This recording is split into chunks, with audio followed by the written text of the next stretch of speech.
Hello everyone, स्वागत है आप सभी का आपके अपने यूट्यूब चैनल पे जिसका नाम है बायोलॉजी कॉन्सेप्ट और मैं हूं सुरभि माथुर। और बच्चों, आज फिर आपके सामने हाजिर हूं एक बहुत इंपॉर्टेंट टॉपिक लेके, और वो टॉपिक है फंजाई का। बच्चों, मैंने कई पेपर्स का एनालिसिस किया, तब मैंने ये देखा कि फंजाई में क्वेश्चंस जो है वो दो जगह से ज़्यादा पूछे जाते हैं। पहला, उसकी इकोनॉमिक इम्पोर्टेंस को लेकर, और दूसरा, उसमें कोई भी फंजाई किस प्लांट में कौन सा डिसीज कॉज कर रहा है, इसको लेकर क्वेश्चन पूछे जाते हैं। तो इसी बात को ध्यान में रखते हुए मैंने फंजाई का आज का लेक्चर तैयार किया है, जिसमें मेन जो हमारा फोकस रहेगा वो उसकी इकोनॉमिक इंपॉर्टेंस को लेकर रहेगा। इसमें मैं बीच बीच में आपको कई सारी ट्रिक्स भी बताऊंगी, जिसके थ्रू आप उन फंजाई के नेम्स को याद रख सकें, और साथ ही साथ क्वेश्चंस भी बताऊंगी कि कहाँ पर किस तरीके से क्वेश्चन इसमें पूछे जाते हैं। तो आइए शुरू करते हैं आज का अपना ये लेक्चर। देखो बच्चों, फंजाई की जब हम इकोनॉमिक इंपॉर्टेंस की बात करते हैं, तो फंजाई हमारे लिए यूज़फुल भी है और हार्मफुल भी है, दोनों ही तरीके हैं। तो दोनों चीज़ों को हम करेंगे। अगर यूज़फुल की बात करें तो उसमें यूज़फुल है हमारे लिए फूड के फॉर्म में, इंडस्ट्रीज़ में कई जगह ये यूज़ होता है, ऑर्गेनिक एसिड के प्रोडक्शन में यूज़ होता है, एंजाइम के प्रोडक्शन में, मेडिसिन्स के प्रोडक्शन में, और हार्मफुल एक्टिविटीज़ तो इसकी कई सारी है। तो सबसे पहले हम लोग देखेंगे कि फंजाई का फूड के रूप में क्या इस्तेमाल किया जाता है। अब देखो, सबसे पहले मैं आपको ये रीड कर देती हूँ और फिर मैं बताऊंगी आपको ट्रिक कि इसको कैसे याद रखा जाए। देखो, फूड में आपको नाम याद रखना है किसका, एगैरिकस।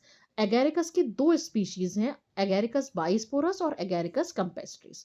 और तीसरा नाम है मॉर्शेला एस्क्यूलेंटा। ये सब क्या है, ईडेबल फंजाई है, इसको हम खाते हैं। जो नॉर्मल हम लैंग्वेज में बोलते हैं मशरूम, जिसको हम बोलते हैं, उसका बॉटेनिकल नेम क्या है, एगैरिकस है। अब देखो, इसको याद कैसे रखें। तो देखो, इसकी सिंपल सी एक ट्रिक है, आम। आम आम सब हम लोग खाते हैं गर्मियों में, तो खाने की चीज़ है, तो उससे ये कोरिलेट करो कि ये क्या है, फूड के फॉर्म की बात मैं कर रही हूँ। अब एक ए से मतलब हुआ एगैरिकस बाइस्पोरस, दूसरे ए से मतलब हुआ एगैरिकस कंपेस्ट्रिस, और एम से मतलब हुआ मॉर्शेला एस्क्यूलेंटा। तो इस तरीके से आम याद रख लो, और आपका एक काम हो गया, एगैरिकस और मॉर्शेला, दो आपको फंजाई के नाम याद हो गए, स्पीशीज बाइस्पोरस और कंपेस्ट्रिस। तीसरा जो है वो है यीस्ट, जिसको हम कहते हैं, साइंटिफिक नेम इसका कई बार कॉम्पिटिटिव एग्जाम्स में पूछा जाता है इसका क्वेश्चन। तो सेकेरोमाइसिस इसकी स्पीशीज है, सिरेविसी सेकेरोमाइसिस है। इसको भी एज एन फूड काम में लिया जाता है, जो विटामिन बी और डी में एनरिच होता है। आपने देखा होगा कि जो केक्स बनते हैं, जो पिज़्ज़ा बेस बनता है, ब्रेड बनती है, तो उन इंडस्ट्रीज़ में यीस्ट का यूज़ किया जाता है। इवन जो डोसे का बैटर बनता है, उसको फर्मेंट करने के लिए भी यीस्ट का यूज़ होता है। तो यानी डायरेक्टली इनडायरेक्टली हम क्या कर रहे हैं, इसको खा रहे हैं, और ये एनरिच होता है विटामिन बी और डी में। अब इसको भी याद रखने की एक ट्रिक और बताती हूँ। अपन ने आम याद कराना, इसी तरीके से एक याद रख लो, आस। आस यानी कि उम्मीद। अब एक ए से आप याद रख लो एगैरिकस, दूसरे ए से एगैरिकस कंपेस्ट्रिस, और एस से सैकेरोमाइसिस। तो दो ट्रिक हो गई हमारे पास, आम और आस, जिसके थ्रू हम इन चार नामों को बहुत इजीली याद रख सकते हैं। तो ये हमने बात करी किसकी, फंजाई का एज अ फूड के फॉर्म में यूज। उसके बाद हम बात करते हैं फंजाई का इंडस्ट्रीज में भी यूज होता है। अब इसकी भी मैं एक ट्रिक बताऊंगी। तीन इंडस्ट्रीज के नाम हमें याद रखने हैं, एक तो बेकिंग इंडस्ट्री, दूसरा ब्रेवरी इंडस्ट्री, और तीसरा है चीज इंडस्ट्री। अब इसकी ट्रिक समझो कैसे हम इसको याद रखें, कौन-कौन सी इंडस्ट्रीज़ में इसका यूज़ होता है। उसकी एक सिंपल सी ट्रिक है, बीबीसी। आप लोगों ने न्यूज़ चैनल नाम सुना होगा, बीबीसी। तो एक बी से हुआ बेकिंग, दूसरे बी से हुआ ब्रेवरी, और सी से हुआ चीज़ इंडस्ट्री। अब आप देखो, बेकरी इंडस्ट्री में भी कौन सी फंजाई यूज़ हो रही है, सैक्रोमाइसिस cerevisiae। अब ये सैक्रोमाइसिस करता क्या है, ये यीस्ट करता क्या है? ये एक्ट करेगा शुगर। शुगर पे जब ये एक्ट करता है, तो उससे बनता है एक तो इथाइल अल्कोहल, और साथ में निकलती है CO2। ये जो CO2 है, ये ही जो डो होता है, मैदा का जो डो लगाते हैं पिज़्ज़ा बेस बनाने के लिए, या फिर पाव बनाने के लिए, या ये ब्रेड का जो डो लगाते हैं, या आप डोसे का जो बैटर फर्मेंट करते हैं, तो वो आपने देखा होगा, ये फ्लफी हो जाता है, काफ़ी फूल जाता है। तो क्यों? क्योंकि उसमें रोल किसका होता है, CO2 का रोल होता है। CO2 की वजह से वो जो बैटर हुआ या जो डो हुआ, वो काफ़ी फ्लफी हो जाता है। तो ये जो CO2 कब इवेपोरेट होगी, जब इस पे ये यीस्ट एक्ट करेगा, किस पे, शुगर पे एक्ट करेगा। तो इससे इथाइल अल्कोहल और CO2 बनती है। आपको लग रहा होगा कि मैं बहुत ज़्यादा ध्यान दे रही हूँ इस चीज़ पर, C6H12O6। ये क्यों? क्योंकि ये रिएक्शन भी एग्जाम में पूछी जाती है। क्वेश्चन क्या आता है कि जब यीस्ट शुगर पर एक्ट करता है, तो उससे क्या क्या प्रोडक्ट बनते हैं। तो आपको याद होना चाहिए, C2H5OH, जिसको हम इथाइल अल्कोहल कहते हैं, और साथ में क्या चीज़ निकलती है, CO2 यानी कि कार्बन डाइऑक्साइड। और सैक्रोमाइसिस का नाम तो आपको याद रखना ही रखना है। उसके अलावा ब्रेवरी इंडस्ट्री में भी ये रोल होता है सैक्रोमाइसिस का। क्या रोल होता है? बियर के प्रोडक्शन में। साथ ही साथ आपको नाम याद रखना होगा एस्परजिलस ओराइज़ी, जिससे क्या ऑब्टेन होती है वाइन। तो ये भी दोनों क्या है, सैक्रोमाइसिस यानी कि यीस्ट, ये तो फंजाई है ही है, साथ ही साथ एस्परजिलस ओराइज़ी भी क्या है, एस्परजिलस फंजाई है, उसकी स्पीशीज़ का नाम है ओराइज़ी। इसका यूज़ होता है वाइन के प्रोडक्शन में। और तीसरा आ जाता है अपना चीज़ की इंडस्ट्री, जो हम पिज़्ज़ा के ऊपर जो मोज़रेला चीज़ डालते हैं या ये जो चीज़ बनता है, वो चीज़ भी किससे बनता है, यहाँ पे दूसरी फंजाई आ गई पेनिसिलियम। अब बच्चों याद रखना, वैसे आप भले ही चाहे पेनिसिलियम एक नाम याद रख लें, लेकिन जब हम चीज़ की बात करेंगे तो आपको रॉक फर्टाई और कैंडिडम, इन दोनों नामों को आपको याद रखना है।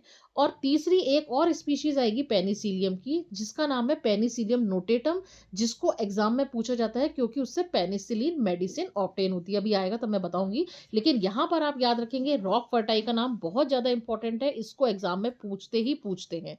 तो रॉक फर्टाई और कैंडिडम, जिससे कि आपको क्या उपयोग में किस यूज़ में आएगा, चीज़ जो मैच्योरेशन है उसमें इस फंजाई का यूज़ होता है।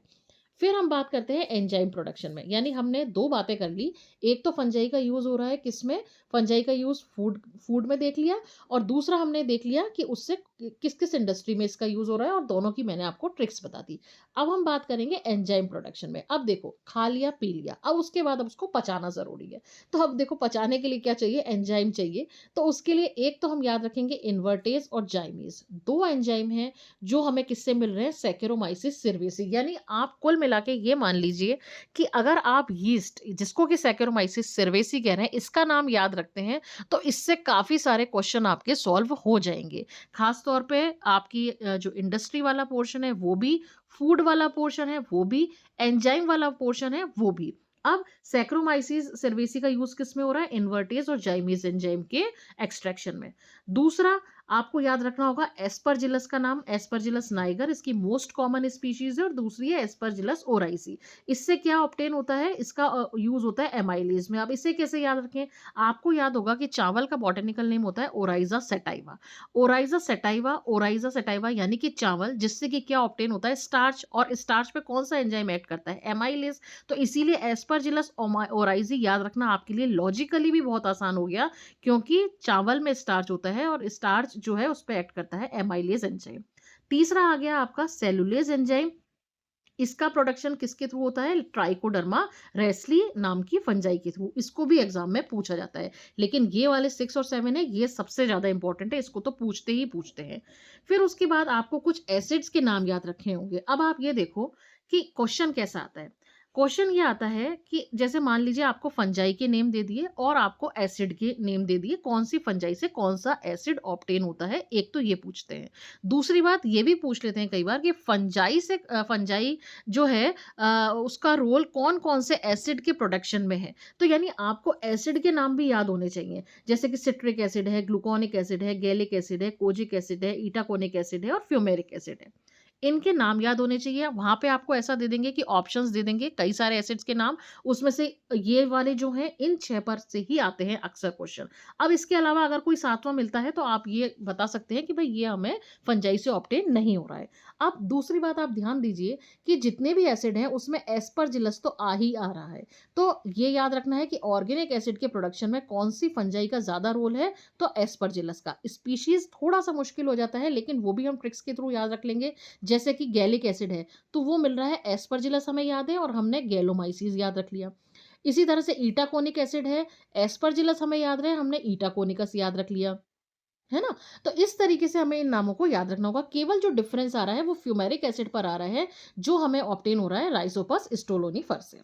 फिर हम बात करेंगे फंजाई का एज़ अ मेडिसिन। जैसा कि मैंने आपको बताया था कि पेनिसिलिन की जो पेनिसिलिन मेडिसिन है वो हमें ऑब्टेन हो रही है पेनिसिलियम नोटेटम। ये स्पीशीज़ पूछते ही पूछते हैं, तो इसलिए इसको आपको बिल्कुल याद रखना है। दूसरा फिर से आ गया हमारा सैकेरोमाइसिस cerevisiae, जिसको हम यीस्ट कह रहे हैं, जिससे कि हमें क्या मिलता है, विटामिन बी कॉम्प्लेक्स मिलता है। तो इसीलिए विटामिन बी कॉम्प्लेक्स का जो कैप्सूल आता है, उसको बनाने में भी किसका रोल प्ले होता है, सैकेरोमाइसिस cerevisiae का।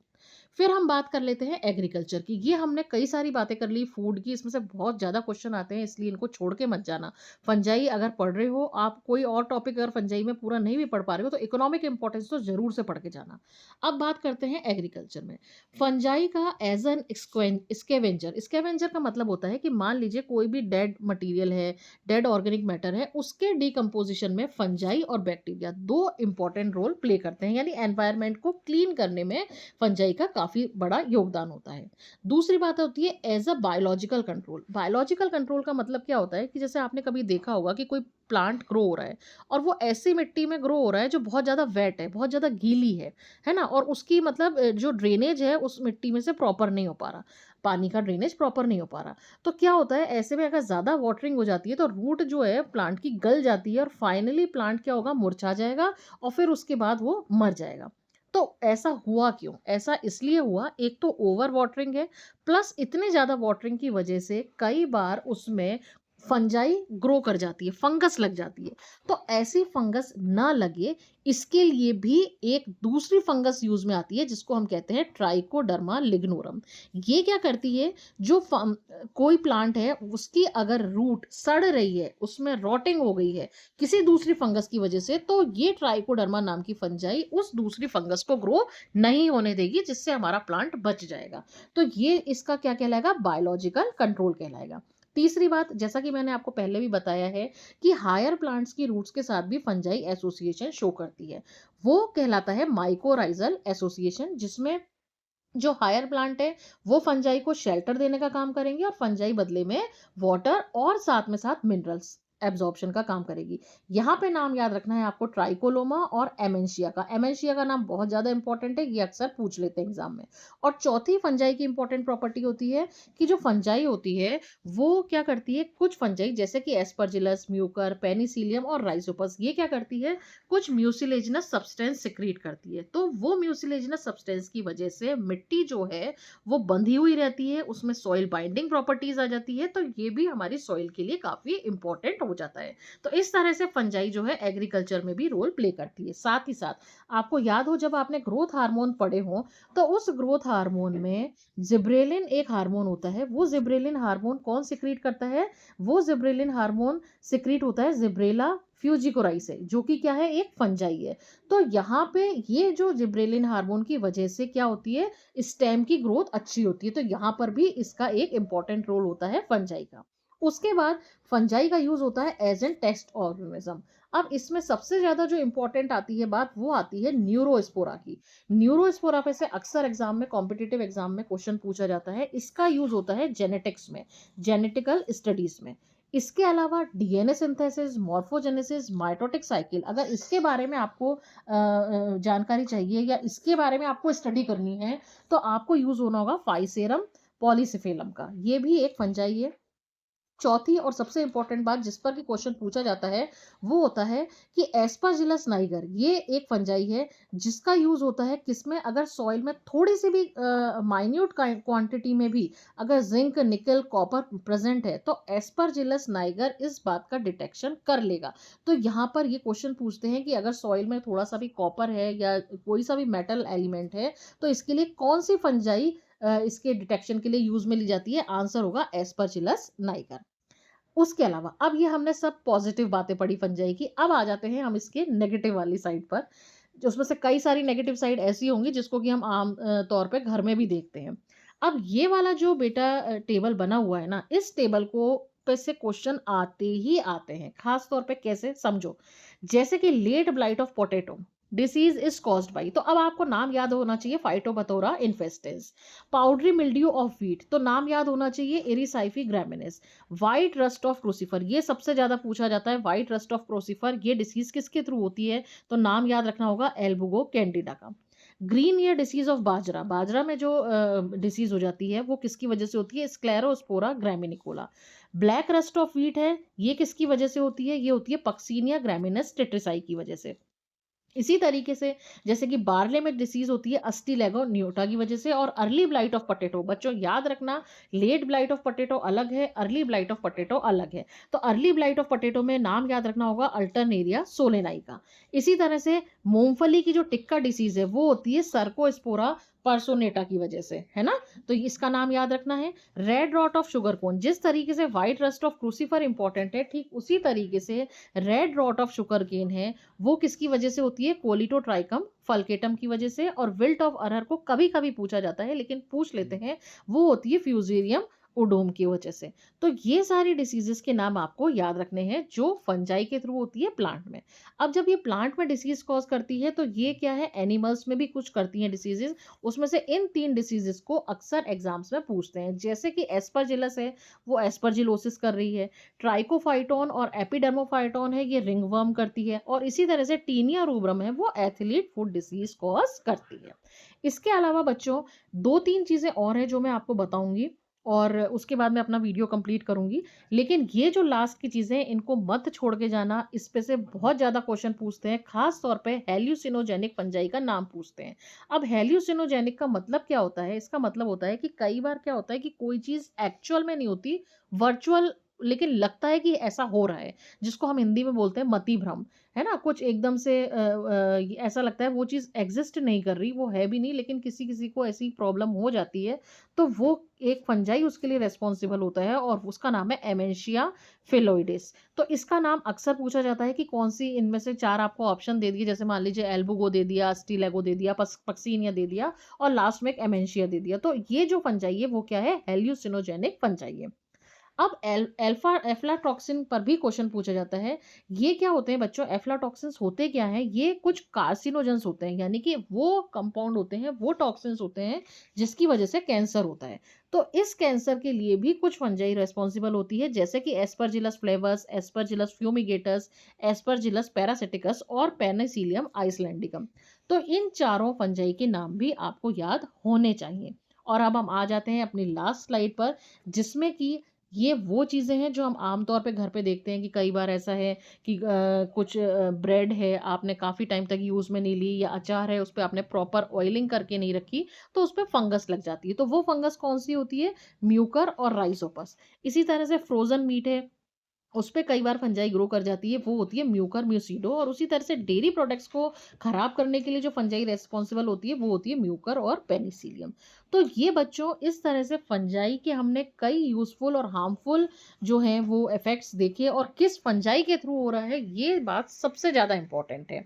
तो आज के लिए इतना बहुत है। आज का वीडियो आपको कैसा लगा, ये आप मुझे कमेंट करके जरूर से बताइएगा, और किन टॉपिक्स पर मुझे वीडियो बनाने हैं ये भी बताइएगा। और अगर आज का वीडियो पसंद आया हो, तो प्लीज इसको लाइक करिएगा, शेयर करिएगा और चैनल को सब्सक्राइब करिएगा। Thank you very much.